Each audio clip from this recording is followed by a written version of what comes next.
Governor Ralph Northam has declared a state of emergency with Florence barreling down on the region. Northam already ordering 245,000 Virginians to evacuate. 13 News Now reporter Chanu Hurd joins us with more on the governor's warning.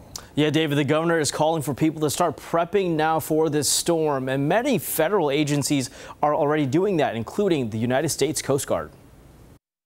With Hurricane Florence headed to the East Coast and Hampton Roads potentially facing the threats, Governor Ralph Northam didn't waste time warning residents in the area. I'm making this announcement now to give residents, families, schools, and businesses time to prepare. The storm, as of Monday, is a Category 4 hurricane that is potentially catastrophic. Preparing, as the governor advised, is the United States Coast Guard. If you are in the Tidewater region in Hampton Roads and you're not taking this storm seriously, you are making a mistake. And that mistake could be a fatal one. A stern warning from Sector Hampton Roads Commander Captain Kevin Carroll. The Coast Guard is prepping to move assets out of the water and advises people with boats to get them out as well. During the moments leading up to the storm, during the storm, and shortly after, our ability to respond to search and rescue is going to be greatly diminished.